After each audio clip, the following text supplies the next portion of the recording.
नमस्ते नमस्कार साथियों। अभी आप बात हम करेंगे बिहार के तमाम बहालियों पर, जिस बहालियों पर अभ्यर्थियों द्वारा लगातार इस बात के लिए चिंता जाहिर किया जा रहा है, इस बात को लेकर इंगित किया जा रहा है कि बिहार में सरकार बदलने वाली है, यानी बिहार के जो मुख्यमंत्री हैं वो बदलने वाले हैं। तो क्या तमाम वैकेंसी रुक जाएगी?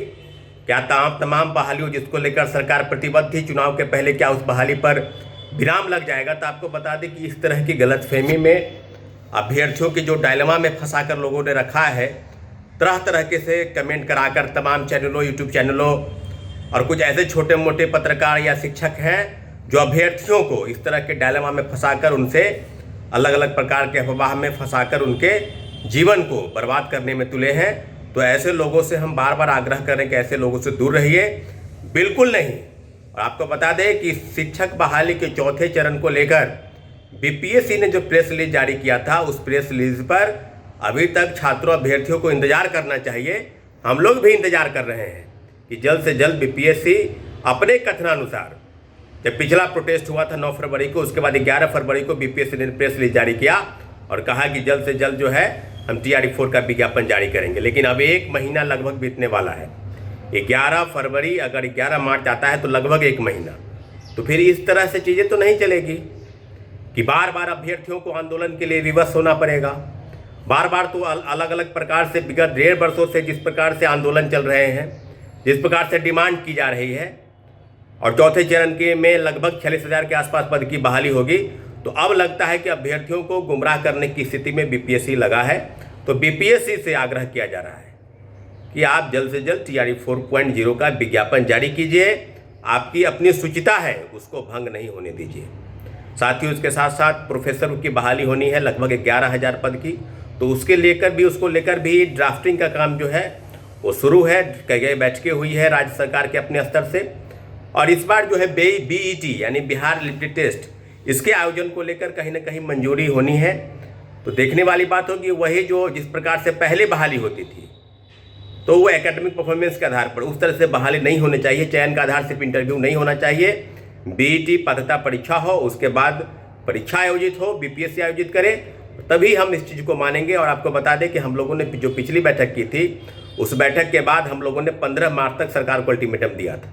तो 15 मार्च के पहले या 15 मार्च के बाद प्रोफेसरों की बहाली के लिए अंतिम बैठक आयोजित होगी। और बैठक के बाद अगर सड़क पर उतरने की ज़रूरत आह्वान पड़ी है तो सड़क पर उतरा जाएगा।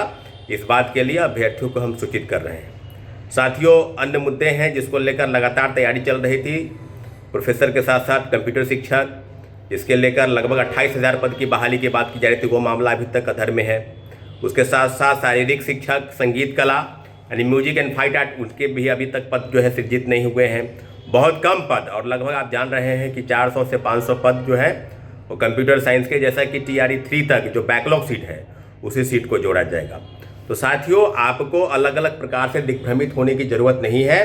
चौथे फेज की बहाली पर सरकार द्वारा किए गए निर्णयों पर हम सभी अभ्यर्थी विश्वास करते हैं। पूरा भरोसा है कि बीपीएससी जल्द से जल्द TRE 4.0 के विज्ञापन जारी करेगी। साथियों, आपको बता दें कि आने वाले समय में जिस प्रकार से बिहार के राजनीतिक घटनाक्रम बदल रही है, मुख्यमंत्री बदलने वाले, इसके साथ साथ बिहार का जो भौगोलिक परिवर्तन है वो भी होने वाला है। एक अन्य राज्य जिसका नाम सीमांचल होगा, बिहार के कुछ जिले कटिहार, पूर्णिया, अररिया, फारबिसगंज आदि जिले, और उसके बाद जो बंगाल के कुछ जिले हैं उनको जोड़कर एक अलग सीमांचल राज्य बनाने की बात चल रही है। तो मुझे लगता है कि इन दोनों मामलों में, और राज्यपालों की भी नियुक्ति हुई है अलग अलग प्रकार से। पूर्व राज्यपाल यहाँ हटाए गए हैं, नए राज्यपाल आए हैं। अब अलग अलग प्रकार से मुख्यमंत्री इस्तीफा कब देंगे, मुख्यमंत्री सदन का विधि व्यवस्था कैसे सुदृढ़ होगी, सदन कैसे चलेगा, इन सब विषयों के अलावा बिहार में नए सरकार के गठन को लेकर जिस प्रकार से चीज़ें चल रही है, इस पर ध्यान आकृष्ट कराने की ज़रूरत है। बिहार में NDA की सरकार बनने वाली है, दोबारा बनी, और उसके बाद अब नए मुख्यमंत्री भारतीय जनता पार्टी का होगा, JDU से कौन होगा, मंत्रिमंडल में कौन कौन लोगों को कौन कौन पोर्टफोलियो मिलेगा। तो ये सब चीज़ों पर सरकार की तमाम बहाली जो है रुकी हुई है, क्योंकि जैसे ही सत्ता परिवर्तन होगा, मुख्यमंत्री की कुर्सी पर दूसरे लोग विराजमान होंगे, तो आगे के निर्णय, आगे की बहाली, आगे के जितने भी पदस्थापन के काम हैं या सरकार द्वारा किए गए नियुक्तियों पर लगभग 5 साल में जो सरकार का निर्णय था 25 से 30 लगभग हम 5 लोगों को 1 करोड़ सरकारी नौकरी और रोजगार, और जिसमें लगभग 25 लाख सरकारी नौकरी की बात जो है सरकार अपने स्तर से कर रही थी, उस मामलों पर क्या विराम लग जाएगा? तो बिल्कुल नहीं। TRE 4.0 के विज्ञापन जल्द जारी होंगे। इसके साथ साथ लाइब्रेरी साइंस की बहाली, कंप्यूटर साइंस, शारीरिक शिक्षक, म्यूजिक, फाइन आर्ट, इन सब बहालियों पर सरकार प्रतिबद्धता दिखाए, नहीं तो छात्रों अभ्यर्थियों द्वारा चाहे किसी का भी सरकार हो, कोई भी मुख्यमंत्री बने, अपनी मांग को लेकर यथोचित हर समय अपनी लड़ाई को लिए हम लोग जारी रखेंगे। साथियों, बहुत बहुत धन्यवाद।